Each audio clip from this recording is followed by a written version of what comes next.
And that's why itqan is a beautiful thing. That's why, I mean, this culture is mesmerized by itqan. You know, Michael Jackson is, you know, he's mesmerizing because he could do something, it's a silly thing, but he could do it better than anybody else. And so people, they'll pay money to see that. And that's what they're really into. They're not into, they're into like, how does he do that? Well, he did it by practicing 8 hours a day. You know? But people don't see that. They just see the end result. And then they think it's magical. It's not magical. It's just really hard work. And talent, I mean, you need talent, there's no doubt about that. That's the extra factor of talent.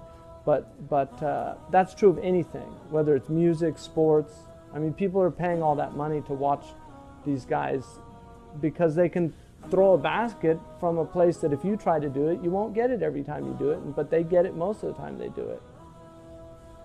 And the more they get it, the more higher they are paid, and the more people want to watch them. But all they're really wanting to see is that itqan. That's what mesmerizes them. It's a waste of, I mean, one of my favorite stories is that Harun al-Rashid had a majlis where people used to come in and do, you know, it was kind of like a gong show or something. It was, people used to come in and do things to amuse him. And if he liked them, he would reward them, and if he didn't, he would. But one man could take, you know, old pre-modern needles were quite big, but he could take needles and throw a needle through the eye of the other needle. And he could do this like consistently. And so he did it, you know, and Harun al-Rashid had ordered to have him, he got 10 lashes and 40 dinars. And the man didn't understand it, and he asked him to explain why he was punishing him and rewarding him. And he said the reward is for the itqan, but the punishment is for the time wasted in mastering what you've mastered. Archery is a very important art. Imam al-Bukhari was a master archer. And one of his students said, I was with him for 20 years and he practiced archery every morning. Imam al-Bukhari. He said, in the 20 years I was with him, I never saw him miss the bullseye once. Now that to me is al-Bukhari, because that's what he was doing with the hadith. He was hitting the bullseye with the hadith. And that's what archery teaches you, is it teaches you that if you miss the bullseye, don't blame it on the bow, don't blame it on the arrow, blame it on yourself. Because it's about readjusting. You're either too short, too long, too much to the left, too much to the right.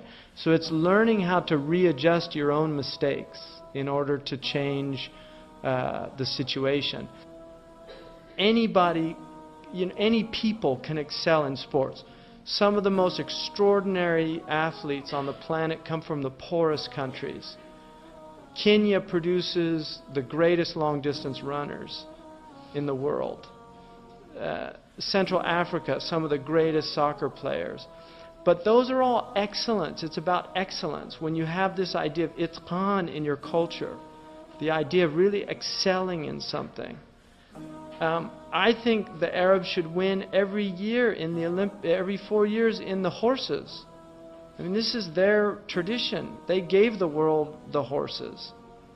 And those are things that Muslims can do. They can excel. There's so many things we can excel at that we're not excelling at, because there's no love of excellence and there's no understanding of self-correction, that we need to be disciplined in and of ourselves. We can't blame things always on the circumstances outside of ourselves.